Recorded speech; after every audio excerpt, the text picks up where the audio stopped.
This is a recording of a lecture I presented a few days ago at East China Normal University in Shanghai. It's obviously an online lecture, and we decided to post it because some of our viewers requested that we do so. And the lecture presents my understanding of Taoist philosophy, specifically of the philosophy of the Zhuangzi. And as you will notice, this understanding is somewhat different from what you usually find in Western representations of Taoism, because I do not focus on the mystical or on the metaphysical side of the philosophy, but I try to contextualize it in Chinese intellectual and also general Chinese history, and try to show how it reacts to Confucian philosophy and specifically critically reacts to it. So this basically shows my view of Taoist philosophy from a historical and sociopolitical perspective. I hope you enjoy the talk. And thanks a lot for having me and allowing me to speak to the community here. And it would be great to get some feedback afterwards. The title of my presentation, Civilization and its Unease, as some of you can tell, probably it's an allusion to one of the major works of Sigmund Freud, Civilization and its Discontent. And what I'm going to try to do today is to look at Taoism, specifically at the Zhuangzi, so to speak, through a Freudian lens, and try to uncover what I regard as maybe the basic project of the Zhuangzi, namely some form of dealing with the unease that is produced by civilization, which is exactly what Freud was doing. And I have to say, the theme of the talk is somewhat influenced by Dan's PhD thesis, which is also on civilization in an early Chinese philosophical context. Now, I'm going to try sharing the screen now. If anyone would ask me to indicate somehow the general difference between Western and Eastern philosophy, or between Western and Chinese philosophy, I normally hesitate to answer this question because I think the question is too general. But still, if we want to give some form of tentative answer to that question, I'd like to answer it in this way. What we see in early Greek philosophy, especially in Plato, Allegory of the Cave, but also in many other philosophers, and then throughout, from the Greek beginnings, throughout the history of European philosophy, is a major emphasis on the distinction between truth and appearance, right? So the idea is that most people can't really distinguish very well between truth and appearance. So that's why we need philosophers, because philosophers are good at exactly that. They can distinguish what is actually true from what is not. And that is, so to speak, their professional quality. Now, I'm not saying that this isn't existent in China. It is as well, but there's a somewhat different emphasis in early Chinese philosophy in, let's say, the job description of the philosopher. What do philosophers actually do? I think it's pretty clear that there's a strong emphasis on the distinction between order and disorder, between zhi and luan. In basically all early Chinese philosophies. Again, I'm not saying that this is not the case in Greece. I'm just saying it's a different emphasis here. And there are many passages in the text that basically prove this. One here, because I will be focusing on the Zhuangzi and on Taoism, is the start of chapter 33, the Tianxia chapter in the Zhuangzi, which is often considered the first kind of short history of Chinese philosophy, which gives an overview of several schools of thought. And the chapter begins with this sentence that you see in Chinese here: 天下者这方术者多矣. So that's the introduction of the chapter, and it basically means in English, as to the ordering of the world, there are many who have proposed different methods and techniques. So that's what philosophers do. They propose different methods and techniques for somehow bringing about order in the world. that's also, of course, then what we find already in the Laozi, in Taoism. There's also an emphasis on order there. And early on in the text, already in chapter 3, we find this paradigmatic proposition. Again, you can see the sentence here in Chinese and then in English, that the ordering of the sage consists basically in acting, non-acting, wei wu wei, and then nothing will not be ordered. So this is, of course, the main, or at least one of the main, but I would say in the Laozi probably the main maxim, philosophical maxim, wei wu wei, and it is explicitly characterized here right at early on in the text as a means to somehow bring about order. Now, of course, this is in the context of Taoism paradoxical, right? This non-action as a sagely form of government enables some sort of self-emerging and self-maintaining order, right? Some sort of zeraneran. So an order that establishes itself. So the ordering itself is just a passive allowing for order to emerge. But that should be well known. Now, what we see in the Zhuangzi, and I think that's typical for the Zhuangzi, that it basically takes certain maxims, certain ideas that are expressed very briefly in the Laozi, and then through stories, through allegories, sometimes through elaborate philosophical reflections, does something with these ideas and with these maxims. And you see the same thing, of course, throughout the text with Wu Wei, and also specifically with regard to the ordering of the world. So very early on, again, in the text, I've just chosen this. I could have chosen many other sections. We have a short dialogue between basically the Confucian sage rulers of old Yao and a Taoist kind of pseudo-historical sage ruler named Xu You. And in this story here again, we see this kind of distinction between the Confucian approach to order and then a Taoist approach to order, or rather the Taoist reaction to the Confucian proposal of ordering the world. So if you want to read through this short story here, I'll just follow the English translation. Yao, the sage emperor, was about to cede the rule of the world to Xu You, the Taoist sage, and said to him, if you are established as a ruler, the empire will be in order. But then Xu You says, you have already been ordering the world, and thus the world has already been ordered in a certain way. If I was to replace you, would I want to enact this name or role of ruler? The name or role is guest of the actual. Would I want to enact the guest? I have no use for empire making. So basically connecting again with the theme of Wu Wei, we have here in the Zhuangzi also an emphasis on non-action here in a practical way that Xu You refuses the offer to rule. Refuses to take on a political role, but he does so explicitly by saying and implying that somehow the Confucians have already ordered the world, and this makes it basically difficult or even impossible to go back to the Taoist situation where you can enact order through non-acting.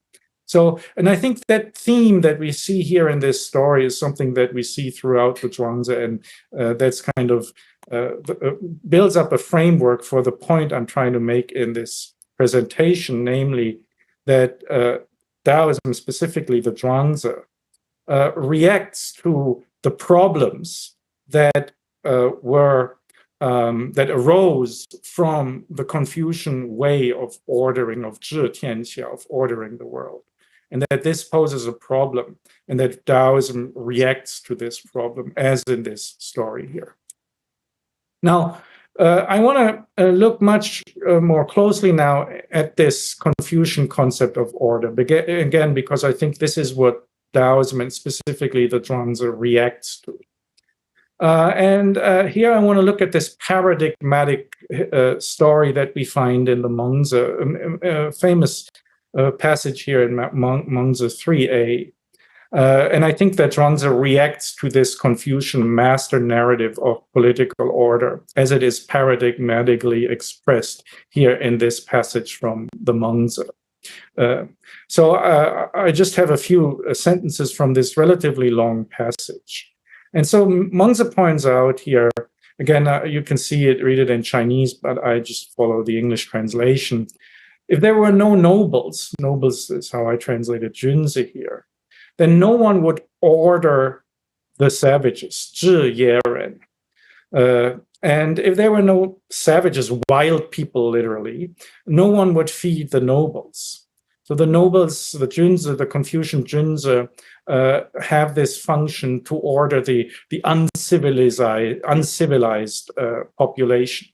And then a little later, the passage goes on, as to the ordering or the governing of the world, those who labor intellectually order the others, and those who labor physically are ordered by the others. And those who are ordered by others feed those others. Those who order others are fed by those others. So in addition to the distinction between the Zhuangzi and the Yeren, between the nobles and the savages, we have basically the distinction between the intellectuals and the laborers. And the first are identified with the Confucians identify, of course, or the Confucian elite identifies with the Zhuangzi and intellectuals who have to order the others, and in so to speak, as a reward for this, the others feed them. Now, this is outlined in more detail in the same passage, and I think this is really very relevant here, where this process of the distinction between, or the bringing about of order in a state of uncivilized wilderness is step by step explained. So it's a process of ordering or civilizing. In modern Chinese, we would say maybe a sort of wenming process that the ancient sage rulers, according to Mengzi, completed. And we can distinguish three steps here.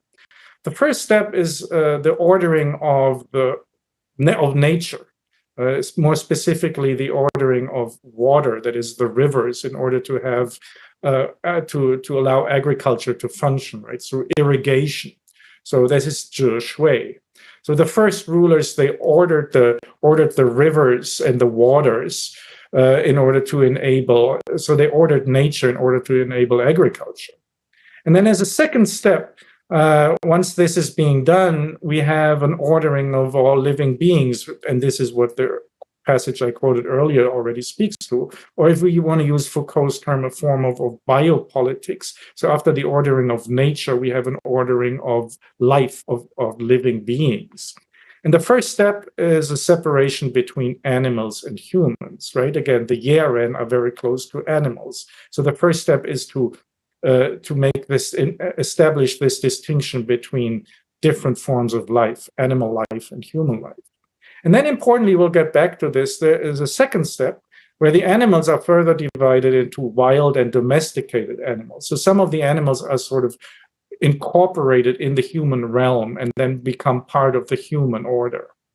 And then the human realm itself is also ordered by this distinction between the civilized and the barbarians. Again, the civilized who have domesticated animals, and the barbarians who are basically similar to the wild animals. So this biopolitical ordering is a second step. And then once we've achieved that, when we've laid, so to speak, the foundations for civilization, then the specific Confucian project sets in. The Zhiren, the ordering of human beings, and Mengzi points out in the passage, very famous passage, that this is how the Ren Lun, the role relationships, the 5 human role relationships were established. So you have the order between the genders. Gender order is the first thing, husband and wife, right? So the distinction between male and female within the civilized world becomes paramount. And then secondly, we have in addition to the gender order, we have a political order, the superiors and the inferiors, those who give orders and those who follow orders. And then in addition to that, we have an order between the generations. So we have first gender, then politics, then generational order, the parent and child distinction. And again, the child has to be in an obedient role serving the parents.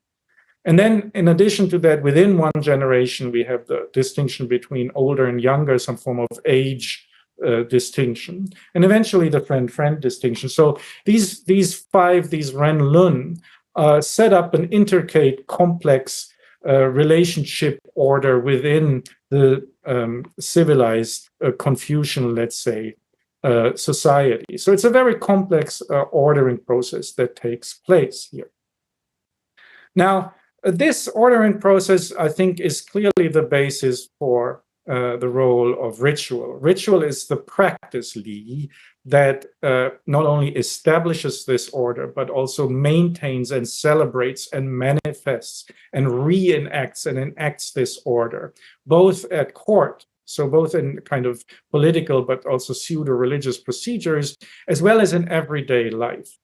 So again, I could have these are all the Confucian texts are full of quotes. I just chose this one from the Xunzi, where it says that music unites and ritual separates. So of course, what order does? It unites and separates at the same time through establishing these relationships, whatever in the kinship group between the older and the younger generation and between the older and the younger siblings. You set up these distinctions, but in order to unite the kinship group as an ordered whole, as an ordered tung, as an he tung, and in ritual, these two functions become designated by music, yue, and by li, by the actual ritual performances. So it's a separation and the unity of these separated roles. And this is at the same time kind of a performative establishment of socio-political order. I regard this as kind of the basic program of this Confucian civilizational order. And then importantly, this is not just like an abstract order, but of course the core of this is eventually, and this is again what I think that the Zhuangzi reacts, that what is demanded is a behavioral and emotional internalization of roles, right? So on the basis of this order, on the basis of Li and Ren-Lun, what eventually you need to do is you have to shape your identity. You have to shape who you are. Every individual becomes who they are by internalizing emotionally, intellectually, and by behaviorally and politically practicing this order. And this is what I think Roger Ames calls correctly a Confucian role ethics. But it's more than an ethics. It's a whole program for, let's say, it's existentially programming what it means to be human. And it's a civilizational program that incorporates not only moral, which is what role ethics points to, but also very importantly, political and existential dimensions of human life. So it's a totalizing ordering process that then makes individuals shape themselves in line with this order and make them realize this order, make them actualize this order in their life. And this is what I call, because it's so totalizing, what I like to call a regime of sincerity. Sincerity means a sincere commitment to your role identity, a sincere commitment to the place or the places you have in this order. Like think of the family, right? The core value of xiao, or filial piety or family reverence, means that you sincerely commit to the role you have in the family unit. Thereby, you shape, you have a moral regime, a behavioral regime, a psychological regime, an emotional regime, a bodily regime, how you comport yourself, right? That is all serves the realization of this order. So this has the following three levels. It's a socially and political regime ordered by the separation of social roles. Then it's ideologically. We have all these narratives, these like the one in the Hmongzi I referred to, right? It's a story that is a pseudo-historical story that then, so to speak, legitimizes this order in a historical narrative. Then, of course, we have all these role model stories where you see people who who enact their roles in an exemplary manner and thereby show others how to internalize this and become part of this order. And then, of course, we have moral values like whatever Ren, Yi, Li, Zhi, and Xin or so that all support this order. And again, this leads then on the personal level to an identity formation by emulation and internalization of these role models that again represent the order. There's a moral domestication and discipline through this role commitment to the practice of xiao. And there's a conformity to roles in this whole Mingxing or Mingshi Zhengming program, right? Also the names, the names, roles, I like to translate Ming also as roles, because they refer to, they basically, the concrete kind of manifestations again of this order, right? The order is an order through names, throughout all spheres of life. Now, again, I think the Zhuangzi basically responds to this regime of sincerity. And it's a kind of, I'd say, a detox. Again, my main point is a Freudian point, that this order, this civilization, produces a lot of, as I will later explain, I would say I prefer unease over discontent. So this ordering regime can be very stressful. It can produce all kinds of, again, discontent or unease. And I think the Zhuangzi responds to the pressures of this ordering regime of sincerity. Again, similar as to Freud's point in his treatise. So from a Taoist perspective, the regime of sincerity is potentially toxic. It's often suppressive, produces discontent and suffering, right? And this is the Freudian phrase, Wen Min Ji Qi Bu An. It produces Bu An. So many, if not most, narratives in the Zhuangzi can be read as Taoist counter-narratives to this Confucian regime of sincerity. So they counter this regime, and at the same time, they promote this kind of antidote, namely ease, by various means.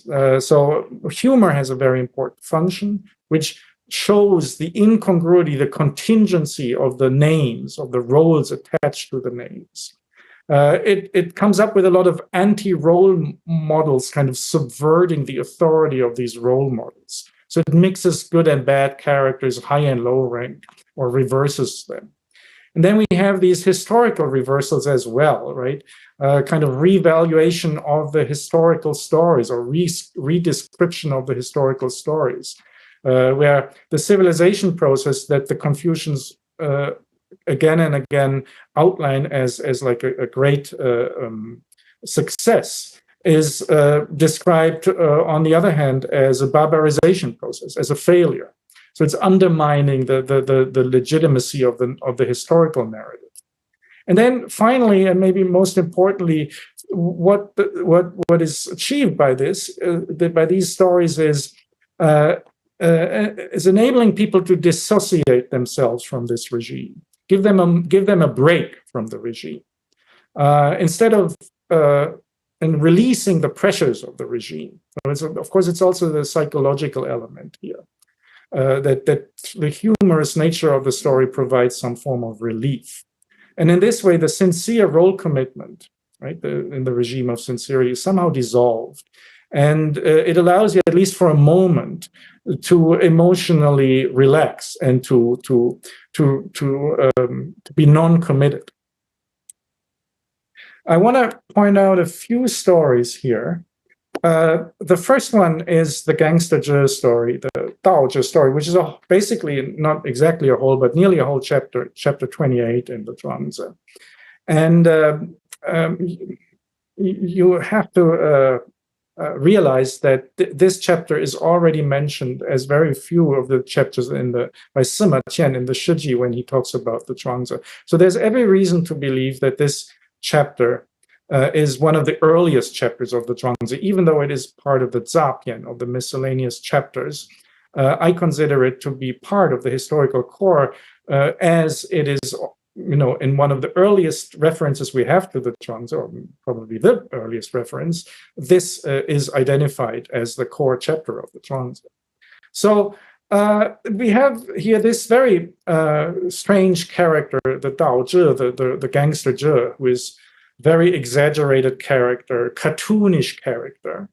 At the same time, extremely ambiguous, right? He's very incongruent. He's violent, but angry, but also very smart. He's very eloquent. He's good looking, then he's immoral, but he's also very well read, somehow very well educated.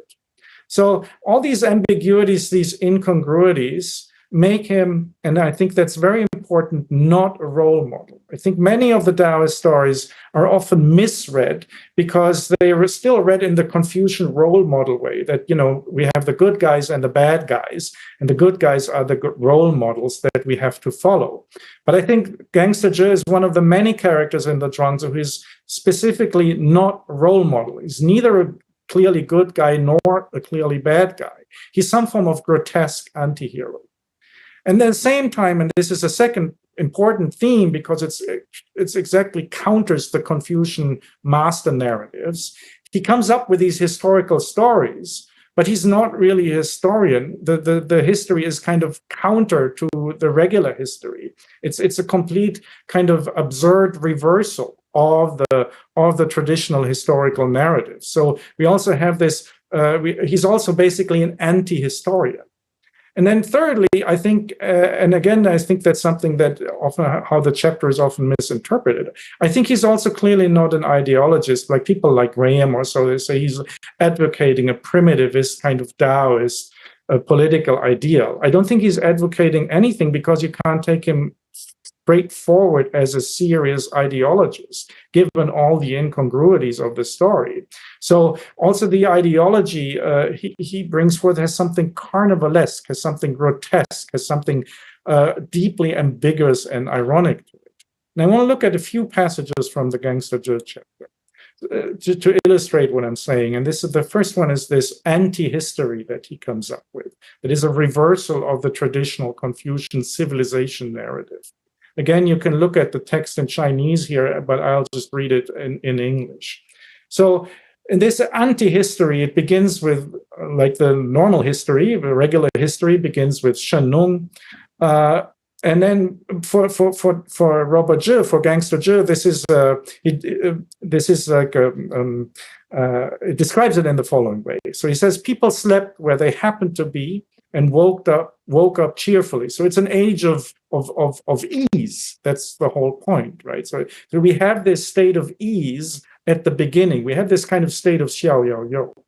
And then interestingly, and this is of course totally scandalous, and that's why I like this sentence, min zhi qi mu bu zhi qi fu. So they knew their mothers, but they didn't know their fathers. So there was no family structure. They had free sex, basically, right?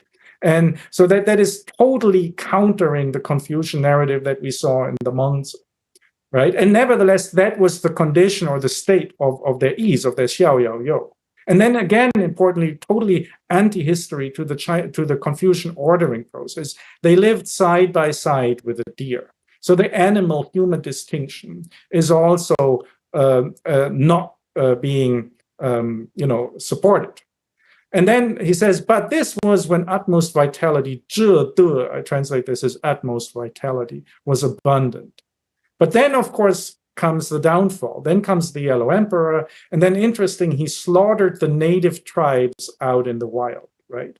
So it's not that the Yeren get ordered. The Yeren get slaughtered instead. There's a genocide of the people who live in this state of ease. And their blood runs for 100 miles. And then Yao and Shun arise, and since then the strong have always oppressed the weak. Since Tang and Wu, everyone brought disorder to mankind. So it's again the total reversal of the story in the Mengzi. And here we have the core character here, I highlighted it in red. We have Luan. Right? They're all people who bring disorder rather than order. So in this anti-history, the Confucian story becomes a violent disordering of this peaceful state of ease and bliss, right? So the civilization process is a process that brings that destroys ease and that creates violence and that creates suffering, right? So by establishing the family and by separating humans and animals. And the sage rulers are actually genocidal, oppressive people. And another passage also from the Tao Te chapter, again, I think clearly as a response to the Confucian name project, which supports the name role project, right, which is central to the ordering process. So again, Gangster Zhe says here, I read the English, now you with your slick words, he's speaking to Confucius here. It says to Confucius, you, Confucius, with your slick words and fake behavior, you con and hoodwink those in power because you're after their wealth and rank. So basically this corrupt, Confucius is a corrupt figure who establishes this order, as the Mengzi said, in order to be fed by those who are being ordered, right? So the order is here from the perspective of the Zhuangzi, an order that is imposed by the powerful so that they can exploit the powerless. And so those without power. And so the robber Gangster Zhe goes on and says, there's no greater gangster than you. Why don't they call you Gangster Confucius instead of calling me Gangster Zhe? Right? So it's this reversal, this ironical reversal of the names that represent the order. So we have this, what the story does, it points out the incongruity of names and roles. It reverses good and bad and high and low. And in the story, actually, like in the first story that I mentioned in the Xiao Yao You chapter, it perfectly corresponds to which is the beginning, which is an 8 right? It's this story here in this way perfectly corresponds to the story where Xu You refuses Yao's offer to rule, and for the same reasons, right? Gangster Zhe also refuses to rule because the Confucians, through their ordering, have already established this kind of corrupt order that makes it impossible to go back to and practice Wu Wei within it. Now, I want to give you a second example from a different chapter. This is from the Ma Ti chapter, as you can see here.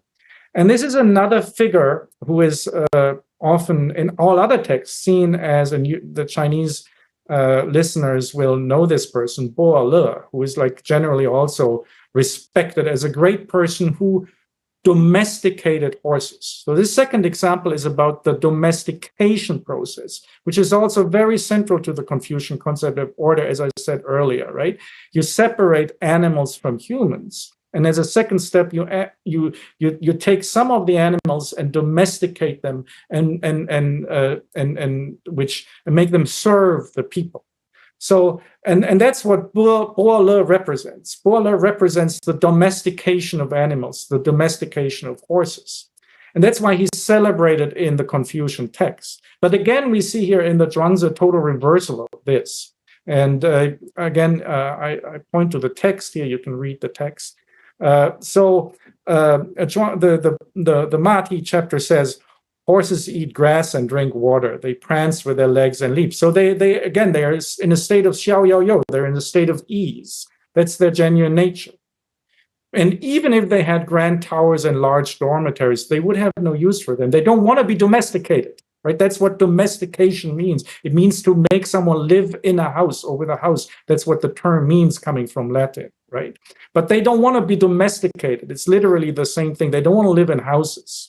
And then MOELLER said, and he came and he says, I'm good at ordering and domesticating horses. That's what I'm good at, right? He's a philosopher. He's good at ordering, right? That makes him 我善者嘛, right? So he's in line with this kind of ordering program that we see in Confucianism and throughout early Chinese history.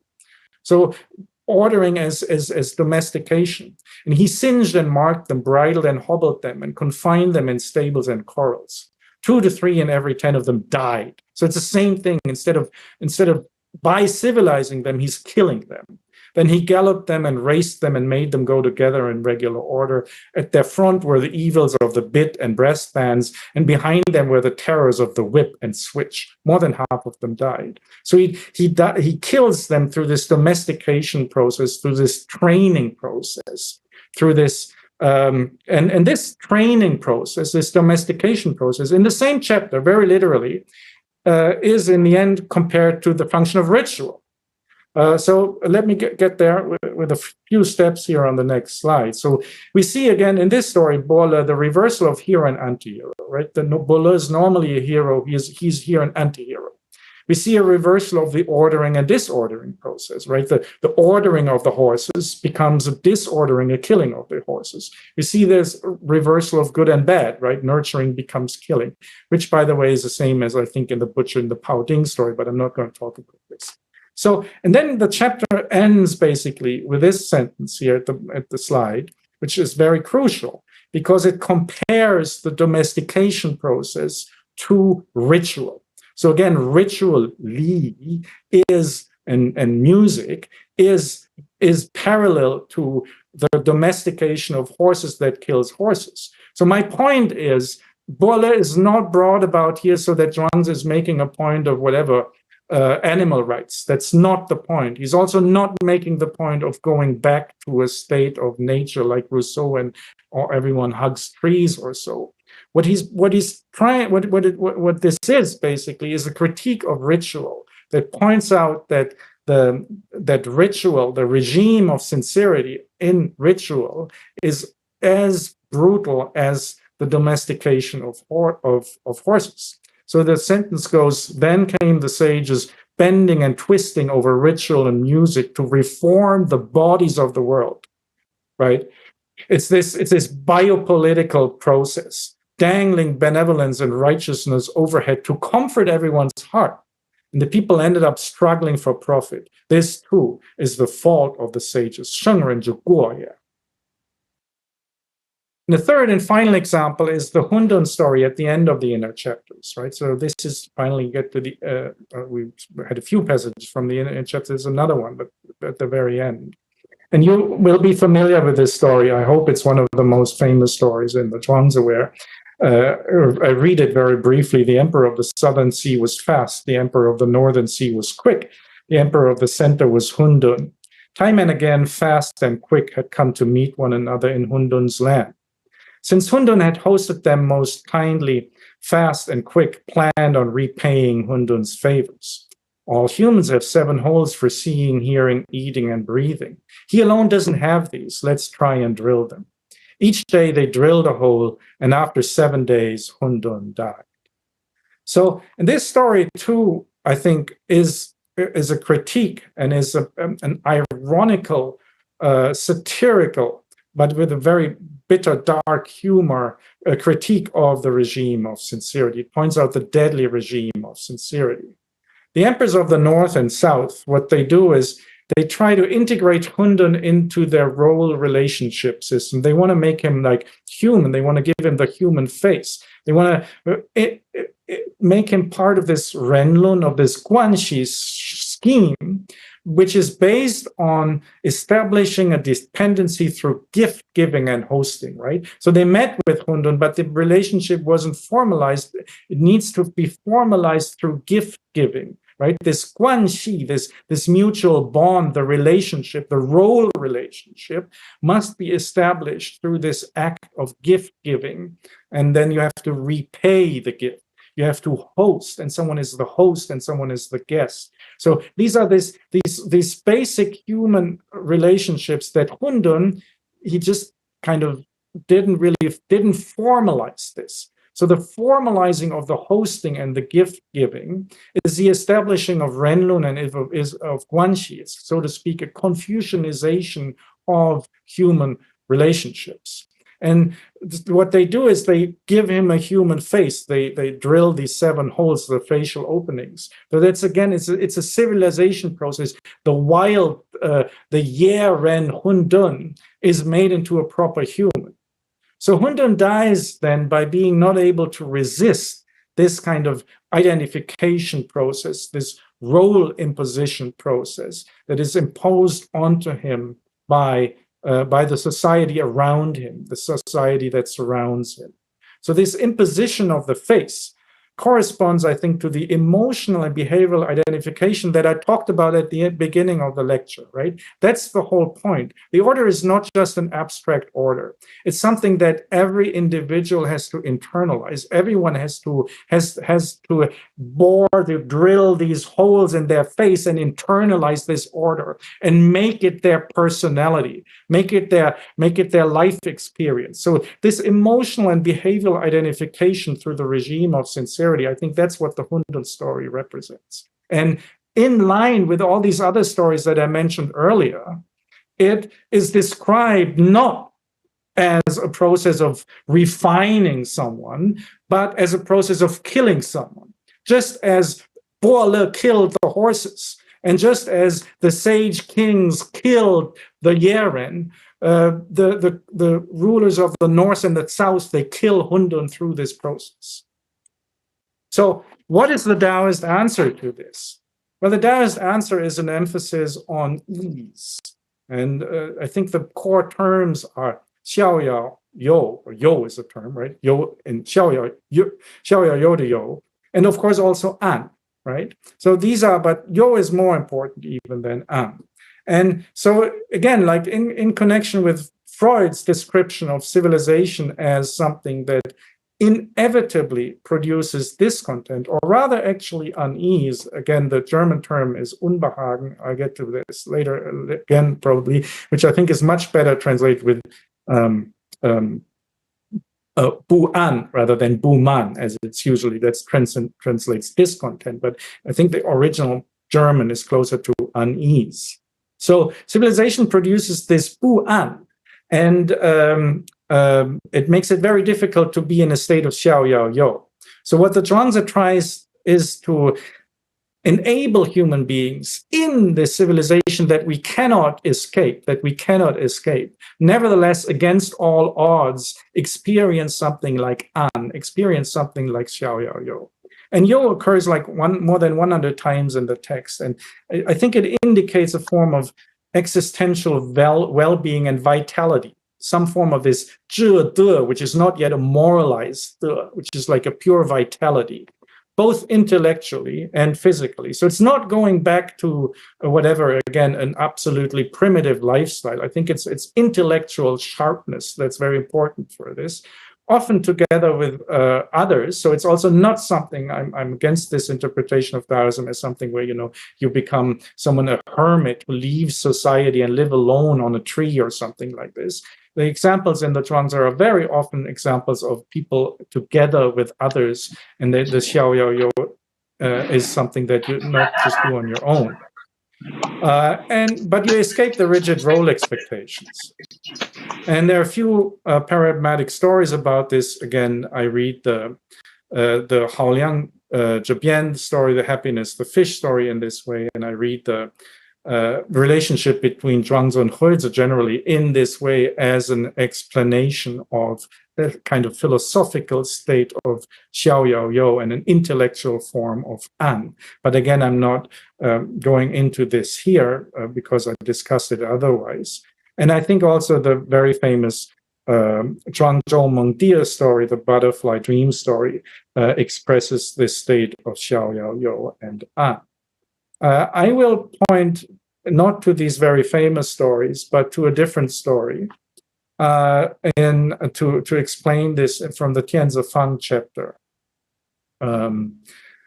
which is in the Weipian. But again, the stories that I mentioned earlier, like the butterfly dream story, is in the Napian. And I think these stories correspond to one another. And this story is very explicit, very clear. It's not very allegorical, and it puts it very clearly, the whole notion directly in a socio-political context, which is what I'm getting at, because I think the Zhuangzi is about achieving an in civilization, in the concrete political, social pressures that every one of us has been experienced every time, because we're all in civilization. So the short story is like this, goes like this: Jian Wu asked Sun Shu Ao, "You were three times chief minister and didn't feel elated. You weren't really happy about it. You were 3 times dismissed. You were fired from that position. You weren't sad about it. How does your mind work? 色之用心, right? how do you do this? You're special, right? But then Sun Shao replies, no, I'm not really special. I'm not really different from others. I don't really surpass others. When the position came to me, it couldn't be rejected. When it was taken away, it couldn't be retained. I couldn't do anything about it. I considered that getting or losing it, the position, wasn't up to me and no occasion for sorrow. That was all. Moreover, I didn't know whether the honor belonged to me or to the position or to myself. If it belonged to the position, it was nothing to me. If it belonged to me, it had nothing to do with the position.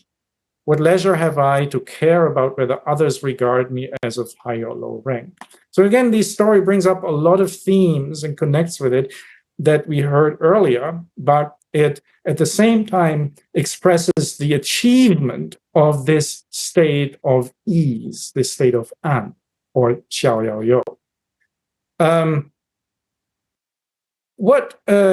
It's about the contingency and fluidity of roles. I think in analogy to the butterfly dream story, this is about Wu Hua, about the transitoriness of things, right? Things come and go. You get a job, you lose a job, things like this. And this is some form of Wu Hua, some form of transitoriness of things, shifting things. So that's important that Sun Shao kind of affirms the Wu Hua, that he's capable of affirming that kind of Nietzschean yes saying to this. And then at the same time, and this is very important, he understands the incongruity of social roles, ranks, names, positions, right? The Confucian regime asks you to not to disregard this. The roles are absolutely defining who you are. The Ming is definitive. And for like in these other passages in the Zhuangzi, for Sun Shao, the Ming is not defining. It's not defining him. It's completely contingent, right? He doesn't know if the honoring is due to the Ming or to him as a person, right? And if it's due to the Ming, then it's arbitrary that here it is. If it's due to him, then the Ming doesn't matter. So it's again a sort of ridiculing and of taking the Ming seriously, which is of course still central to Chinese cultures, that we're all obsessed with Ming, right? So he does, in a certain sense here, identify with positions. He takes the job repeatedly. It's not that he goes to the wilderness. He's not a hermit, right? He's not avoiding society. There's no escapism. But, and this is the point, he doesn't over-identify with his roles. Understanding their contingency, he accepts the contingency of social order. And that again means he does not internalize the role identity. He doesn't become a hundun, but he achieves flexibility and he achieves maintaining at ease. And I think really this is the core kind of therapeutic message of the Zhuangzi. Again, in line with Freud, how against all odds achieve ease within the unease produced by the civilizational pressures. And this is a final slide. I was supposed to speak about an hour, and I think I'll just manage to do that.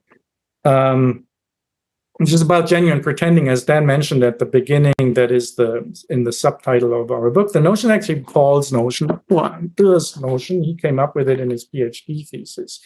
And it's the core for our understanding of the philosophy of the Zhuangzi, and it connects to all the themes that I was talking about earlier.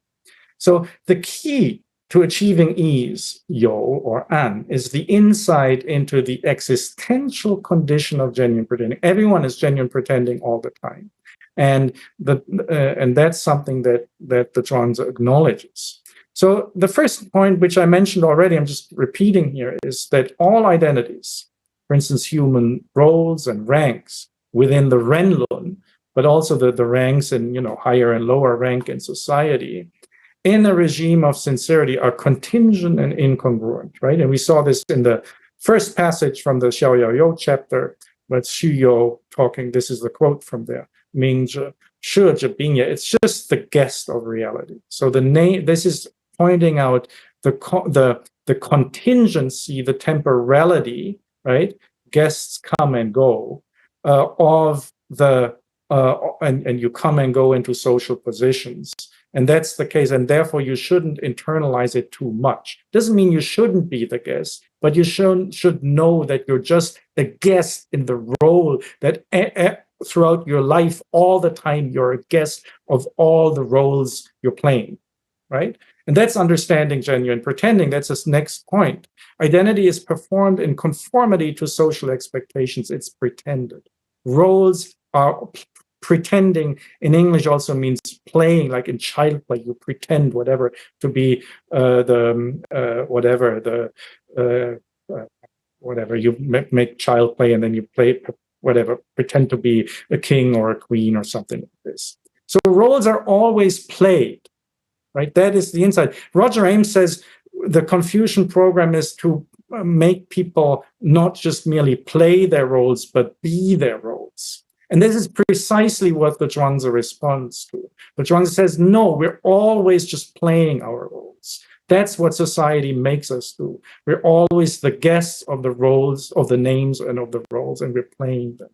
So nevertheless, within this playing the roles, we can achieve some form of genuineness. The genuineness when experienced when enacting or taking on a social identity role is not anchored in a true self. There is a fei wo or wu san wo, the phrases from the Zhuangzi. But nevertheless, we can, and we're not hermits. We're not running away from society. The point is not to avoid civilization. It's impossible to avoid civilization.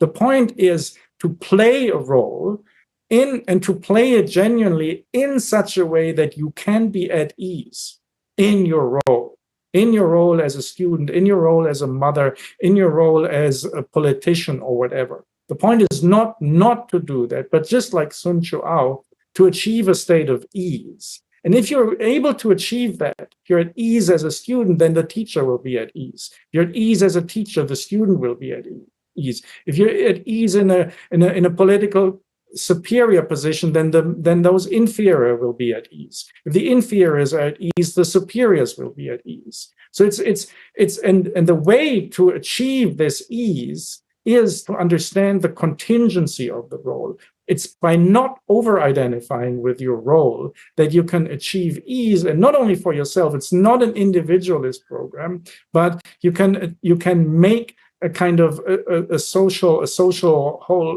context more at ease. So again, this is a final sentence. The insight into genuine pretending as the existential condition of social identity enables ease and enables us to cope with the inevitable discontent, or the Unbehagen again. As I said, Unbehagen is the Freudian German term, and that's Bu-an. It's not really Bu-man.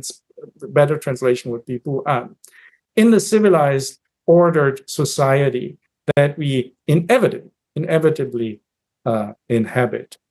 Okay, this was the last slide. Thank you very much. Great, thank you very much, Professor MOELLER. That was fantastic. So now we are entering in the question and answer period. I noticed, it seems like the only messages we got in the chat box were advertisements. But I think maybe people were waiting for the end of the lecture before they typed in any questions. No, I was Rory, going to ask sorry, a did question. you want to say something? I was going to ask a question if nobody else has a question. Yeah. To get things started. Well, thank you very much, Georg, for a brilliant lecture. And this is probably quite a boring question, one that you have probably got a lot before. But I'm just wondering about the term existential, as opposed to, say, prolific or identity, right? Concerning identity. So, and I'm thinking about it in terms of relationships with others. Let's say, familial relationships, or relationship between, say, wife and husband, or romantic partners, or these kind of close relationships. Is it necessary to draw a distinction? Because it seems to me like two different categories. Say if we think about the official who was promoted and fired 3 times, I think it was, and was at ease perfectly with each promotion and firing. This is in terms of your identity or your role, right? But then, Yes.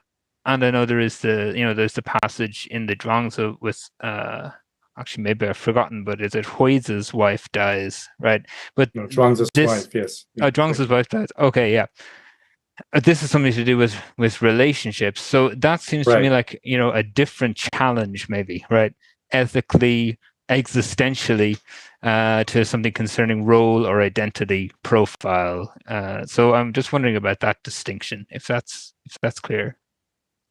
I think it's a very good question, Rory, and you pointed already to the passage that I was thinking of before you brought it up, because that's the paradigmatic passage, right, where Huizi, Zhuangzi's best friend, condoles him after Zhuangzi's wife had died, and Zhuangzi is playing an instrument and singing, very famous story.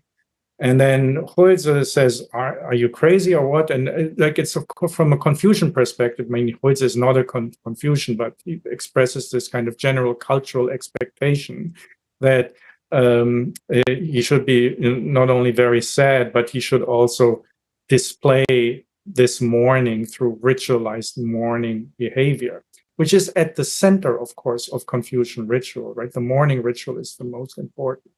And it again shows the internalization of the roles. And as you rightly said, Rory, of course, probably the deepest internalization of a role is in our intimate relationships, right? From a Western perspective, it's about the romantic partner. But from a Confucian perspective, the most intimate relationship is between parents and children. But anyways, and of course, that's so scandalous. And even for Westerners, right, this is kind of scandalous that that you sing and dance once your wife has died. But of course, the point is exactly the same. And it's much more difficult to accept the transitoriness of these roles because they go so much closer to our heart. But again, also and again, I mean, I took a Freudian framework here from the perspective of psychological ease, from the perspective of mental health. It is extremely important that you can let go, and that's of course the most difficult thing, and it's psychologically extremely difficult, and it's culturally inappropriate, and yet it is needed. It is absolutely needed to be able to achieve ease, and not only for yourself. If you're not able to move on, you cannot socialize.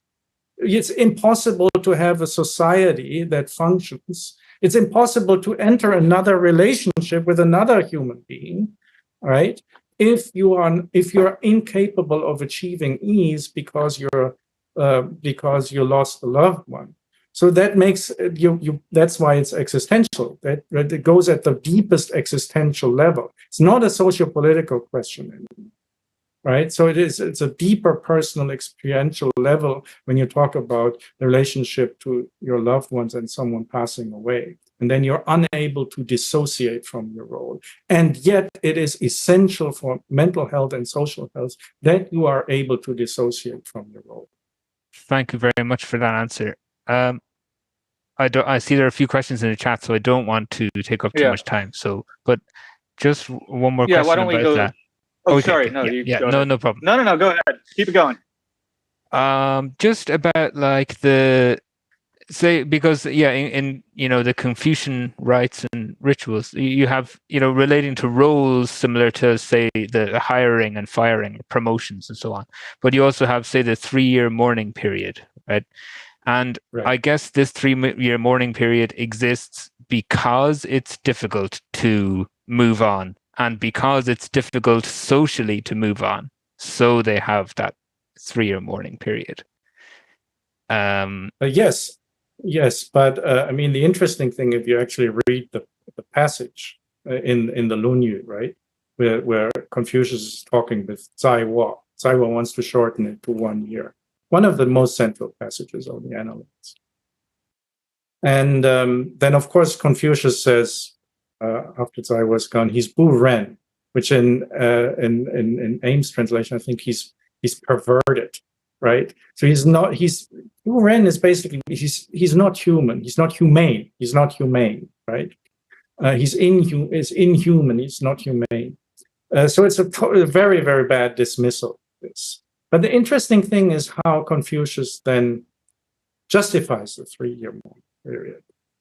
He says, when you were born, your parents cared for you for 3 years. You were entirely dependent. And now they're dead, and now they moved on to the spirit world, and you have to sacrifice for the spirits and so forth. They are dependent on your help. So the 3 years mourning period is just like we saw in the Hundun story. It's a reflection on the Confucian ethics of gift and re-giving. It's this essence of the guanxi.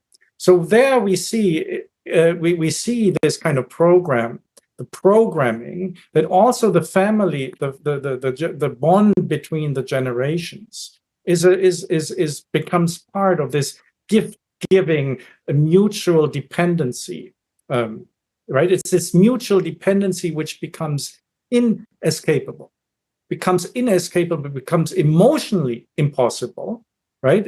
You're forced, and everyone in China feels emotionally forced to re-give gifts, right? It's a very strong emotional pressure, very strong social pressure. And that same psychological pressure is used in the most intimate relations, the strongest relationship in the Chinese context, parents and children, to enforce this regime of sincerity and to enforce this not being able to let go.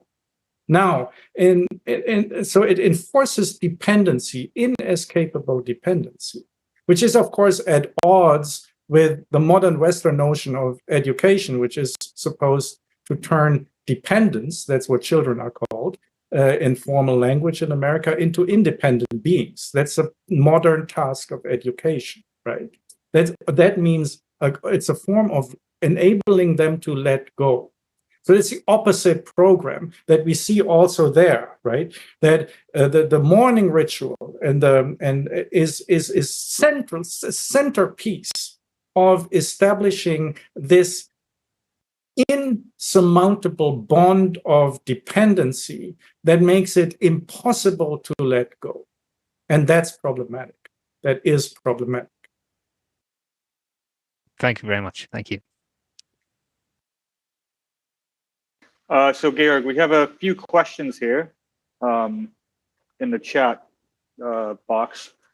So the first one, which I found kind of interesting, in one of the earlier slides, you translated the fang shu, and they're asking, is that the same as fang fa, or like method? And then interestingly, yes. ji shu, which is yes. either translated as technique or technology. Exactly. Which could be, yes. Yeah. Well, I'll just explain it for the others watching. Technology can also be utilized as a word, which means, I don't know, maybe like social. Well, in the case of this lecture, a civilizing process that civilizes people or orders people, right? But yes. Perfect. Yeah. So they're asking. Right. Go ahead. Sorry. The answer is yes. Very good. That's exactly how I understand it. Right? So these are methods and techniques in the Greek sense for ordering. Yes, exactly. Fanfa, and that's what it meant. Yes. Yeah, and then so then the next question is the ideal for Ruja governance and the ideal for Taoist governance. Is there a point at which they correspond with one another? Well, of course, what Zhuangzi and Taoism is talking about is what I call the regime of sincerity. That is kind of the actual cultural practice of this. But of course, if you read certain Confucian texts, even like in the Analects, right, there are passages where Confucius basically embraces some form of Wu Wei, right, and says, I don't remember, it was Yao or Shun, he just sits on his throne and looks southward, and that's all that he needed to do. So there are elements in in Confucianism that also advocate forms of Wu Wei. And of course, if you look into the political philosophy, you can find all kinds of different kind of, let's say, forms of Confucianism that to a certain extent become very compatible with Taoism. But I think, again, what the Zhuangzi is talking about and reflecting on is similar to, again, what Freud does or what Nietzsche does on the actual cultural, concrete, socio-political and cultural consequences of the practice of this regime of sincerity. But my point was not to say that Taoist and Confucian philosophy are on principle incompatible. I don't think that's the case. There are many compatibilities between Taoism and Confucianism. You have Confucian texts that are also reflecting very much on the problems resulting from the regime of sincerity. I'm not saying Zhuangzi is the only one. You can find not similar, but you can find other kind of reactions to problems arising from the regime of sincerity. Also within the Confucian tradition, the Confucian tradition incorporates a form of self-critique, of course. Not only Zhuangzi does this. Great. Yeah, I think that's a big problem.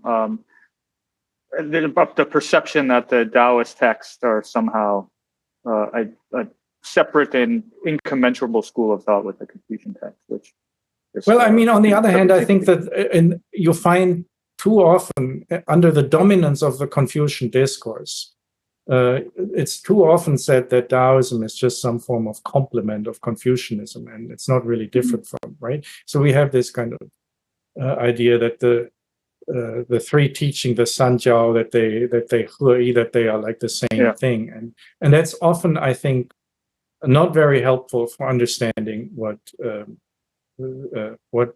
texts specifically like the Zhuangzi actually say. So I'm not saying they're incompatible. I'm not saying that at all, but I'm also saying, like, as a hermeneutic attitude, to basically subsume Taoism as some form of whatever Confucianism after work, right? As it is somehow done, right? When the Confucian comes home from work after the job, then he paints some Taoist paintings and reads some Taoist poetry, and in this way, it's all wonderful, the same thing.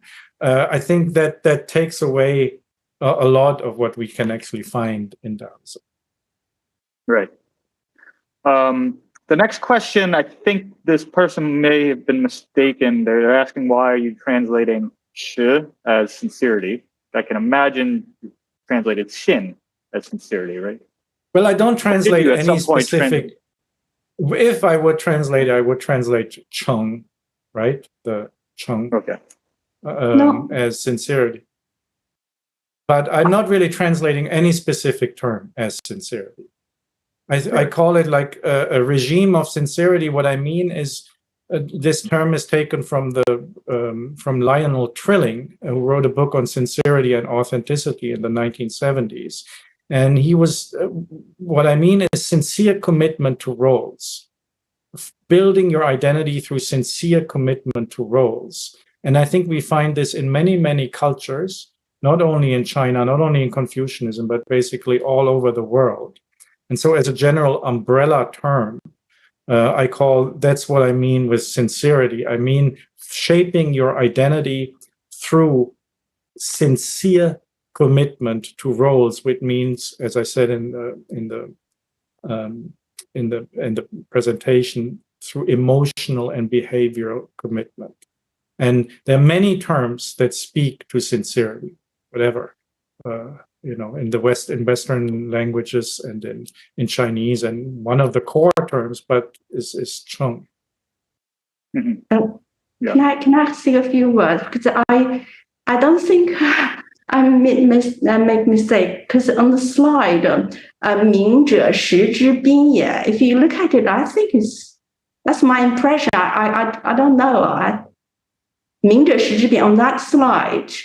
it is sincerity. But maybe, yeah, that struck me straight away. I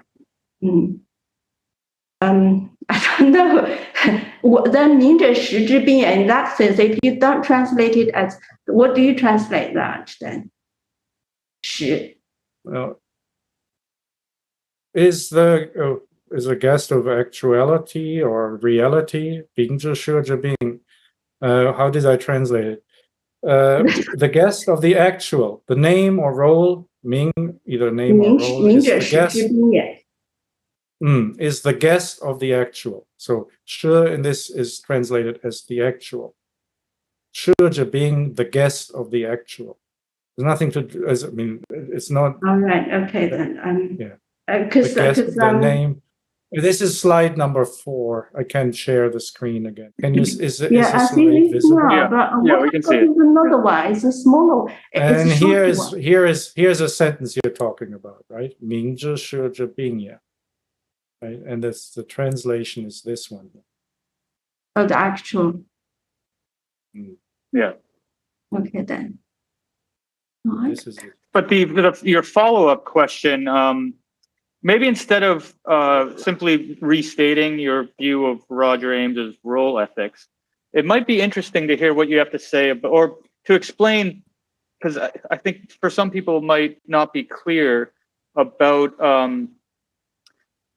what your take on the Zhuangzi's relationship in kind of contradistinction to Roger Ames's role ethics. So I think some people might get the idea that you're.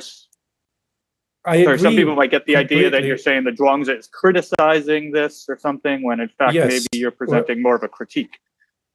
Yes. So again, I think Roger's characterization of especially Confucian philosophy as role ethics, or Confucianism in general as a form of role ethics, is spot on. It's correct. It's the best, I think, description of Confucianism out there. So I agree with that.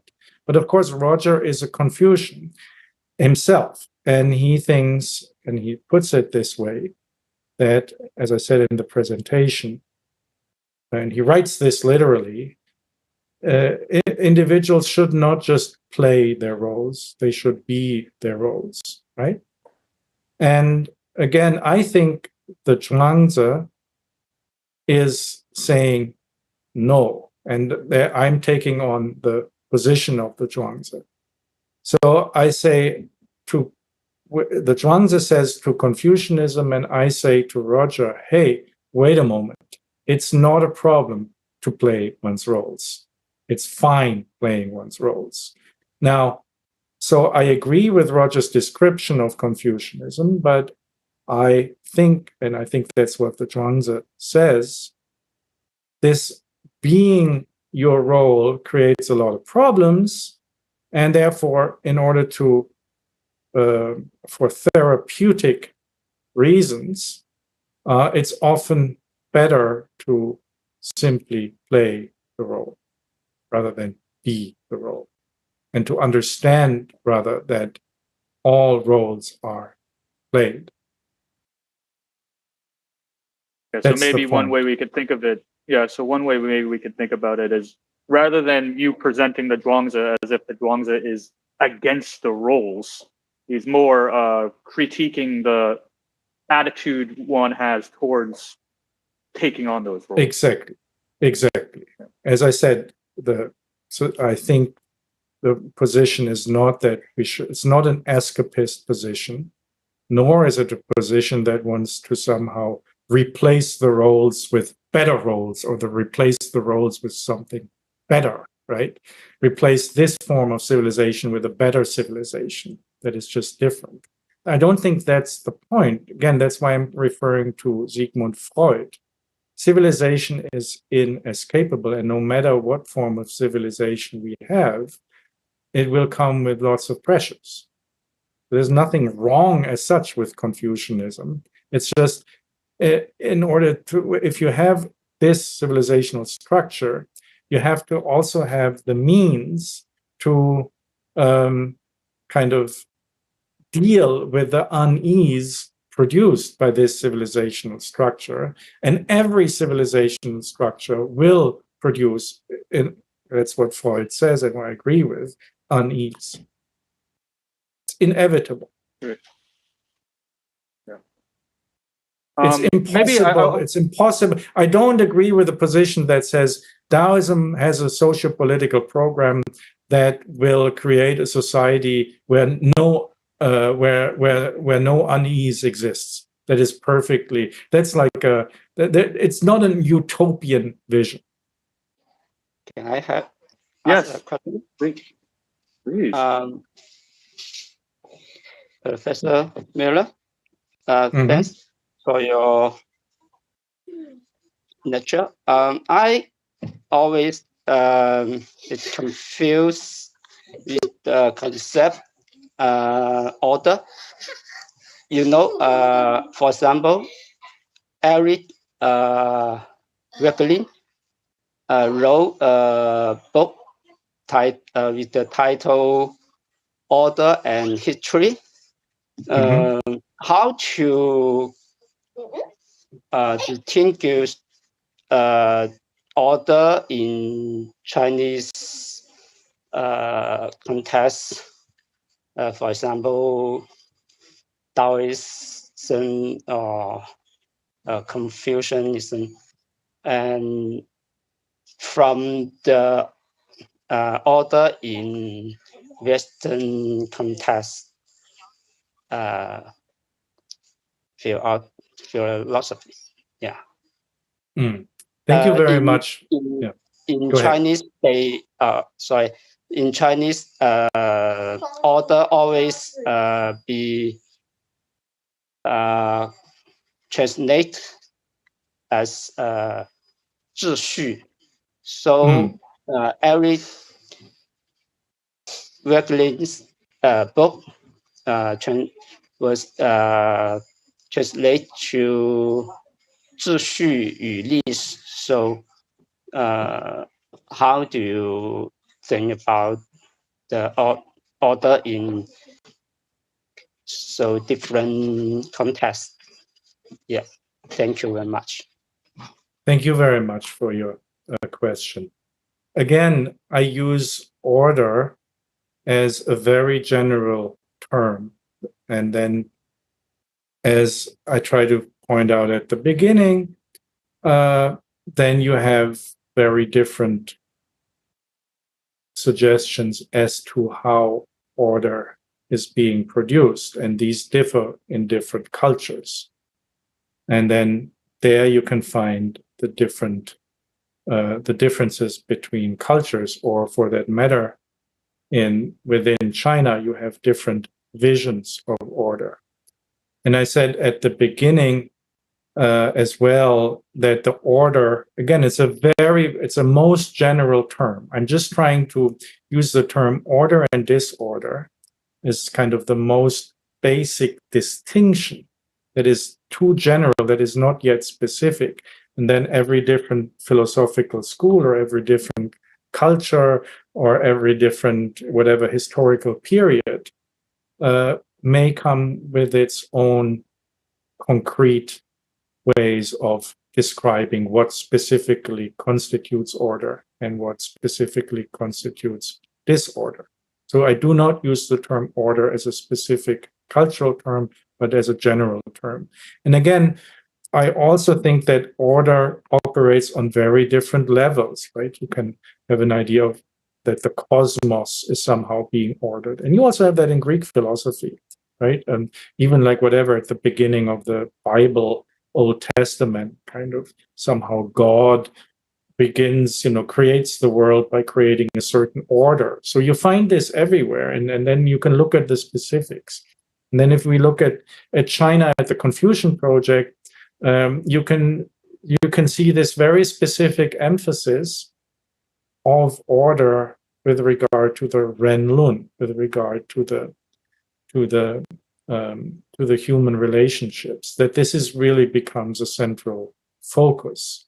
But again, that's something that is then a form of order that is specific to Confucianism. Yeah. And then Taoism reacts to this and questions the orderliness of this order. Thank you very much. I'd like to just add to that. This past semester, our ECNU grad students class, I taught the 5 classics. And it was really astonishing, like every time I've taught that class, that almost every passage you come across, which generally might be read kind of more strictly philosophical, they are all defending a specific form of order. I mean, the socio-political implications are, I really hesitate to even call them implications. They're so explicit that, yes. And I think this is kind of people who argue for, this axial age period. It seems to be, as you mentioned, across the board, Aristotle's philosophy, how can you distinguish that from his political philosophy? His virtue ethics is indistinguishable or inseparable from his political philosophy. So that form of order, really, out of that emerges what might be considered virtue ethics for Confucianism, Confucian cultivation, and that sort of thing. But it's all baked into, or they're baked into each other, I guess, the notions of order and what we more typically think of as philosophical. Right. That's a very good point in response to the question of the person from Fudan. I think I don't see, I don't have glasses on. Right. So the order is a general thing. And then what you do, how do you define order, becomes the foundation for your ethics, becomes a foundation for your socio-political views, becomes the foundation for also whatever, your psychology. And as you know from what I wrote in my dissertation, getting back to civilization, once that form of order becomes sanctified, then that form of order also becomes the basis for religious views, religions. Right. Very much so. So the next question, unless anybody else has a question they'd like to ask in person, or may I ask a question? Oh, yes. Sure. Yes. Actually, I wrote 3 questions in the message line. Actually, I think I could ask them in person so that you can, connect them all. Thank you, Professor Moeller, for this insightful talk. I want to ask a question regarding your genuine pretending. Seems to be your central argument. So regarding this term, I want to ask from these 2 sides. So from the pretending sides, I want to ask, through your argument, you said you want to recognize the transitoriness of your roles. Everything is moving and the roles are not fixed. And you want to remove yourself a little bit from these roles. But in what sense is this distancing from these roles a form of pretending? I just get a little lost in understanding the connection between the transitoriness and the pretending part and the playing part of this side. And the other side is regarding the genuineness. So if I hear you correctly, you are saying through this pretending of attending these roles, you get some certain form of genuineness. In what sense are you talking about this genuineness? Is this but you said it's not in the subjectivity or self in any sense, but then in what sense of genuineness you are talking about? And then combining these 2 words together, I just want to ask, by juxtaposing these 2 terms together, I feel that there seems to be a more fundamental paradoxical message that you really want to send. Is that true? I just want to ask for this central term. Yes. Thank you very much. The questions are very good questions. So I didn't talk about the butterfly dream story. I suppose you're familiar. It's maybe the most famous story of the Zhuangzi, where Zhuangzi dreams and then turns into a butterfly. And for me, that also explains genuine pretending, right? In the sense that when we dream, we take on kind of a different personality. And yet our dreams are very much intensely experienced, right? Our dreams are very, like, again, from a Freudian perspective, you look at your dream to find out who you really are, right? The dreams tell more about you than your actual real life. But that's not the point I'm making. And I think the point I'm making is, just as in a dream, we kind of take on specific roles and take on specific persona, but they're of course extremely transitory, right? And we wake up and then we forget them, and we're something different. So in hindsight, from the outside, upon reflection, we can say that maybe throughout our life, and I think that's what the Zhuangzi is saying, we take on all these different persona, and while we're in this persona, we develop some form, like in a dream, some form of genuine identification with it, right? So and then whatever, I go and play football, play sports, and then I play this role, and I intensely identify with this role, and I enjoy it, right? This is how the enjoyment then, while I'm playing football, comes from. But it's very important that I can dissociate myself from this role afterwards, and so that I can teach a lecture, right? And then I can see that somehow teaching a lecture and playing football are all forms of pretending, in the sense of playing a specific role. And I can achieve some form of genuineness in each of this role. I can become a genuine teacher, and I can become a genuine football player. But I am none of this. None has priority over the other, right? I'm not more a football player than I am a teacher. So the genuineness is not something that comes from me, from my war, or from myself. The genuineness is something that I produce in playing the role well.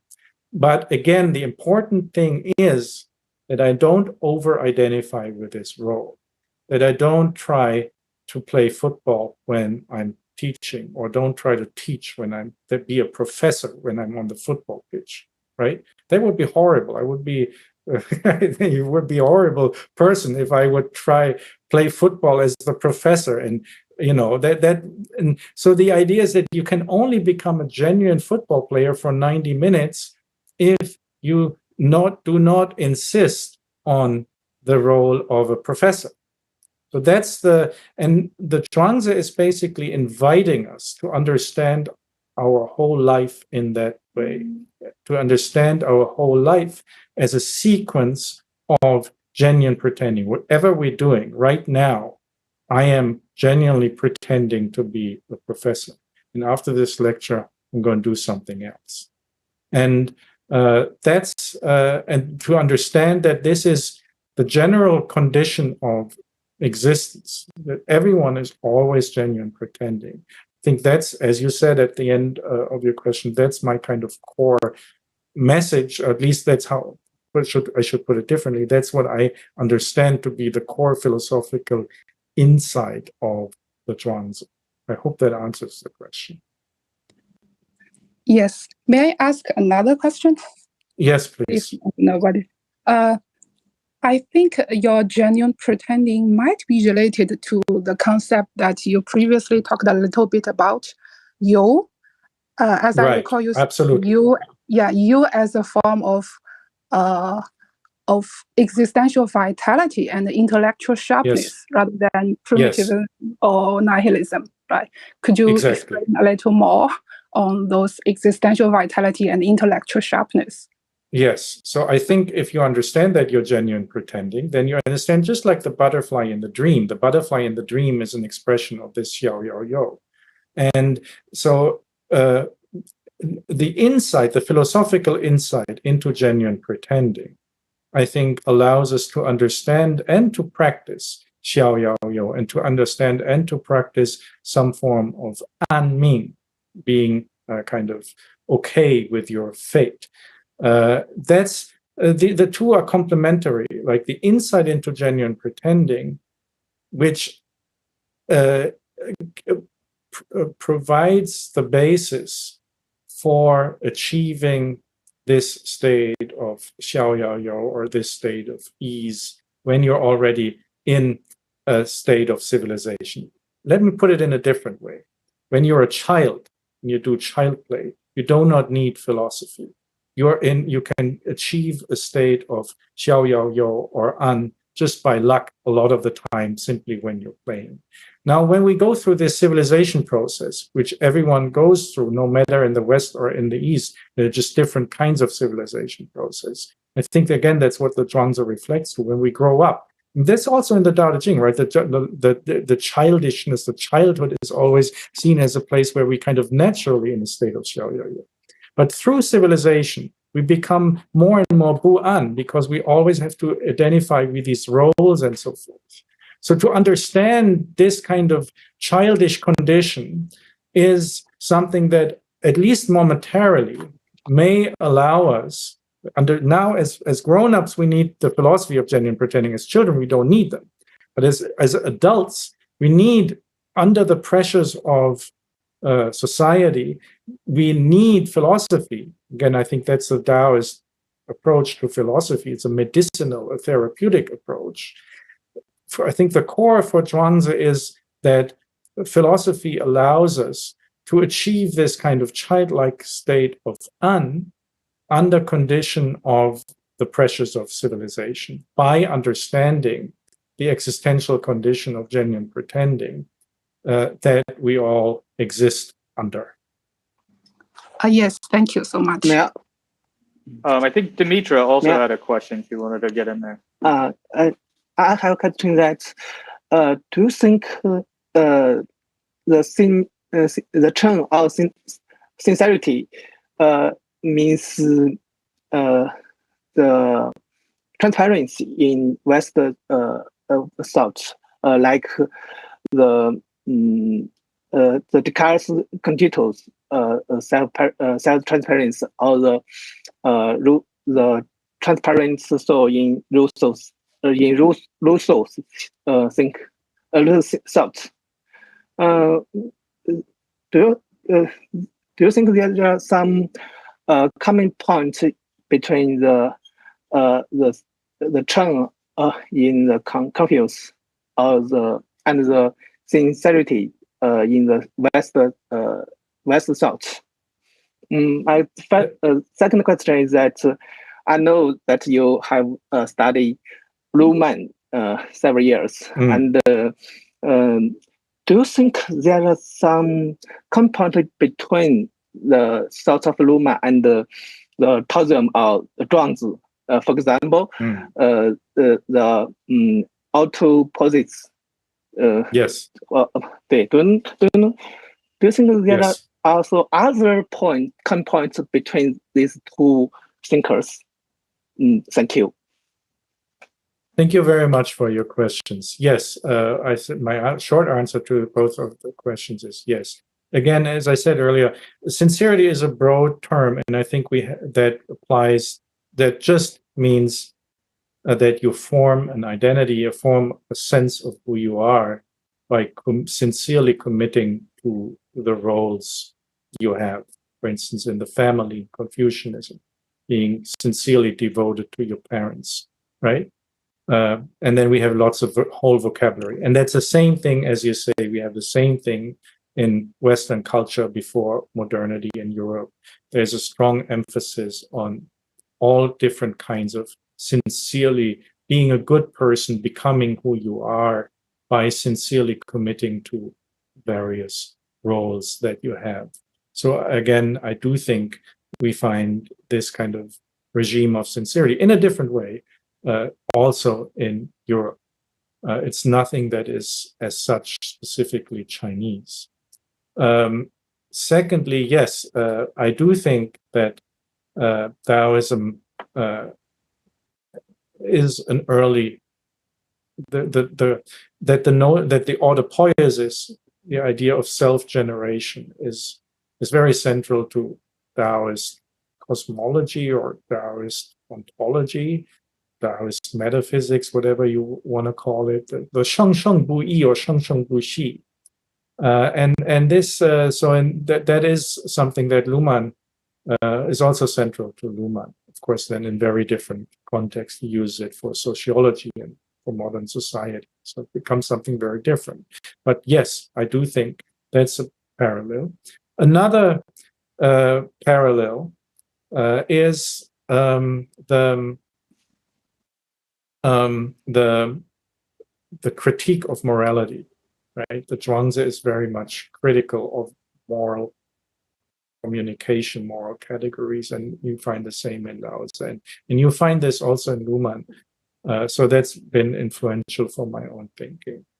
On a more, on a kind of, what was the third thing that I wanted to say? I just escaped my mind. But sorry, I forgot now the third thing. I have but these two things are two things that that are kind of strangely similar, even though the philosophies are so far apart, or the theories are so far apart, and yet there are some very interesting parallels regarding, as you pointed out, autopoiesis, self-generation, but also regarding the critique of morality and a sort of amoral position. Oh, now I remember the third thing.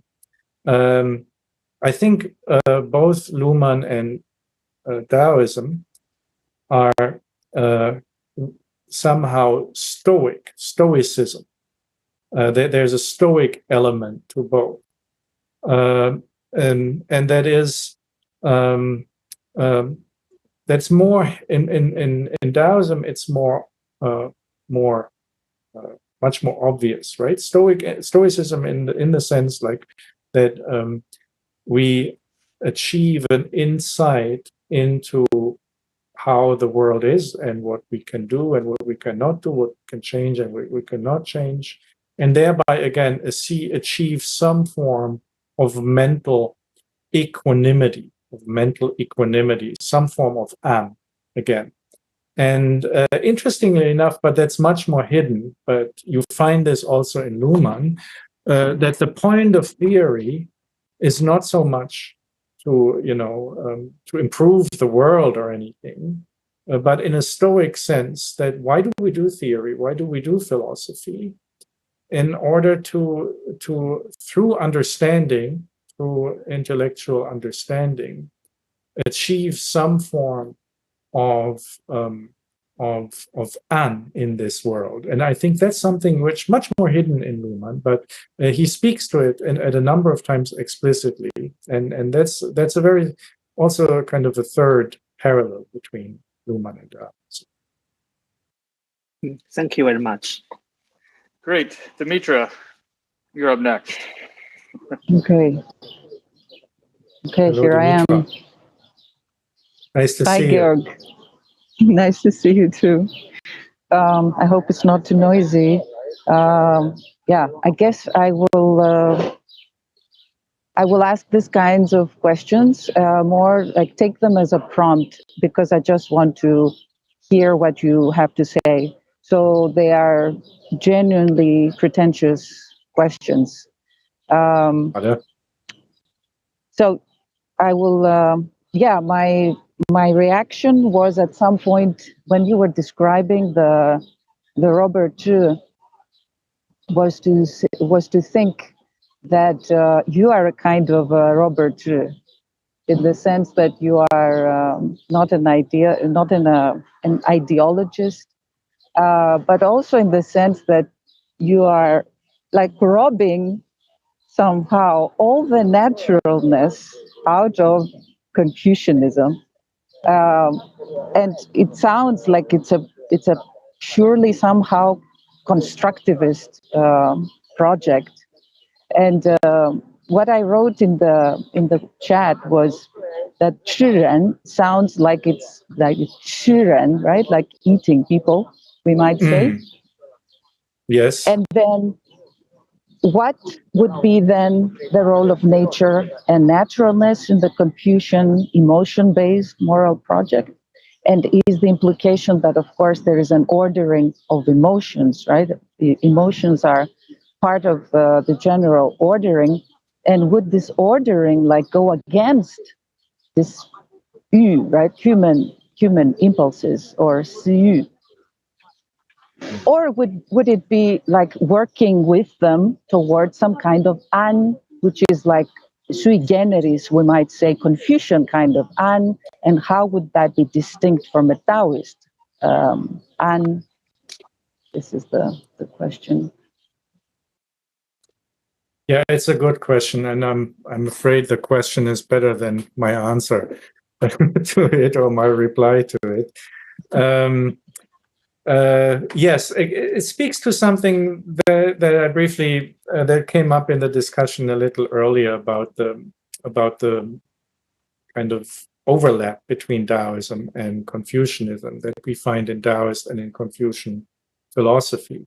So, of course, I mean, the basic premise, or a basic premise that we have in Confucianism is that these roles, relationship, the Ren-Lun, and again, especially the relationship between parents and children, which is always at the center. The same passage when I was talking to Rory, right?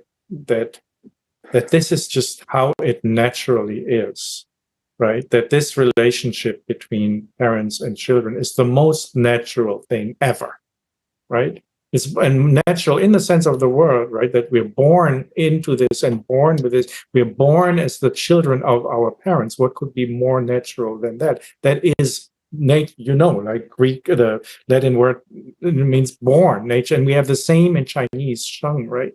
And so that's this idea of the net that the human relations, that the Ren-Lun are founded in the essence of the natural, and that therefore the whole Confucian cultivation project is just a cultivation of the natural, which you have in MOELLER, right? You have all the stories of the Ox Mountain, and no, the Ox Mountain naturally grows in this way. And all that we do, the whole Confucian idea is that you just cultivate the natural, and that the whole kind of social ordering is actually just a cultivation of what's naturally there. And you allow, like you allow by caring for a plant, that you allow the plant to flourish. So the whole Confucian cultivation project, from that perspective, means you're basically allowing that which is natural to flourish. Now, again, theoretically, that's all wonderful. But the Zhuangzi is not reacting so much to the theory. That was the point that I was trying to make earlier. But he's reacting to the actual social constraints in society that you see everywhere around you in any society, wherever you are, if you're in Greece or in Germany or in China. You see that however beautiful the philosophy is, and however beautiful in theory the natural relation between parents and children, it's often comes with a lot of stress and with a lot of psycho and social pathologies, right? So Zhuangzi is not addressing and not questioning the wonderful narrative you find in the MOELLER. The Zhuangzi is addressing the socio and psycho pathologies that are kind of glossed over with this narrative, and the kind of like in Christianity, all the wonderful narratives, right? But it leads to extreme psycho and social pathologies, and that's what the Zhuangzi is addressing. That the narrative doesn't match the actual practice, and it cannot match it, and that the narrative therefore doesn't cure. We cannot find the cure for the social and psychopathologies created by the narrative in this narrative.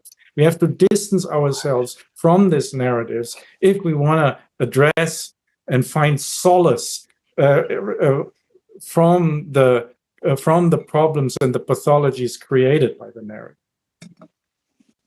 We have another question written down here that Dimitra's question kind of reminded me of it, because with this naturalist, oftentimes the Zhuangzi in particular is interpreted as promoting the sort of free and easy life with that we're all dancing around. And there's the famous passage in the Lunyu where they're asking, what would you most love to do? And this disciple Dian says, he would like to go with his friends drinking wine from altar to altar, and it Yes. expresses this very naturalistic, and of course Confucius says 我与点也.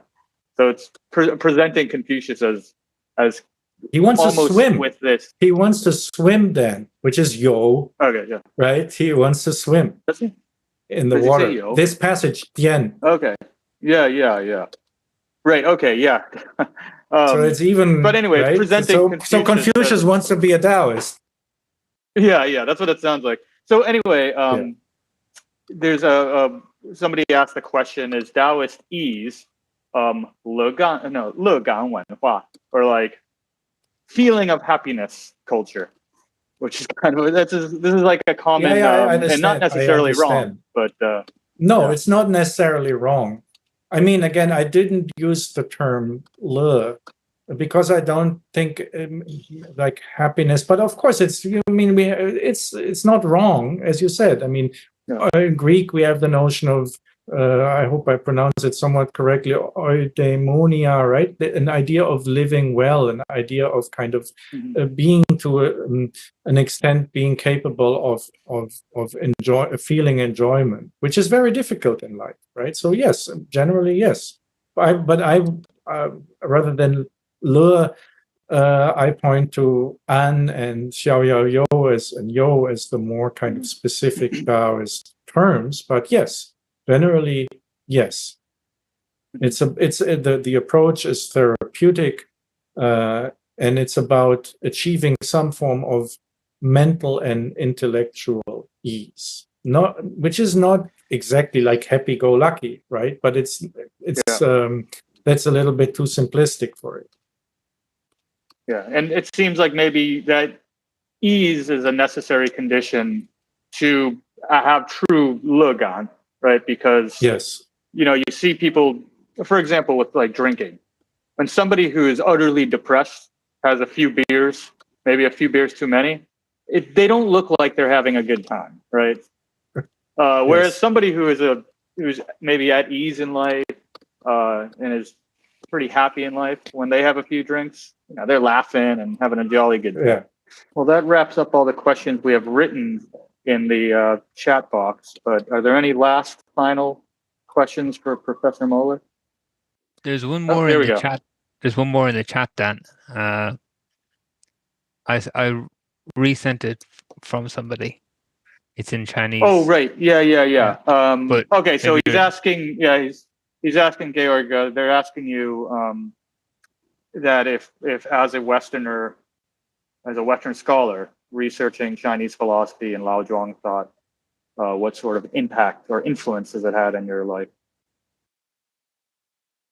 Over the years, had a lot of influence. I mean, I think took very long time, but I think it both had like a sort of existential influence on me. I do think I see myself and my life in a somewhat more Taoist way eventually. But more obviously, I mean, like for instance, the book Moral Fool that you mentioned, which was written like more than 10 years ago, that's not about Taoism. It's about critique of contemporary moralism. But that's strongly influenced by Taoism, and even more so, which I regard as like central to my own work, the new book with Paul, You and Your Profile, which is not about Taoism at all. But we use a Taoist perspective and apply it not to a regime of sincerity, not to the ancient world, but we apply it to contemporary society. If you invite me for another talk, I could next year or so, I can point that out. But again, the Taoism has been essential for me, both on a personal level as well as on an intellectual level, in not talking about Taoism, but in formulating like a contemporary philosophy of identity. So I see myself strongly grounded, which is only natural since I worked with the text and the philosophy for so long. I see it as very essential for how I see the world from a philosophical perspective, in the contemporary world philosophical perspective. So in this sense, I see myself as a neo-Taoist somehow philosophically. Yeah, and he goes on to ask if if you've been to Guantai, which is where Lao Tzu wrote the Lao Tzu. Not really that much of a how to say, what's the word?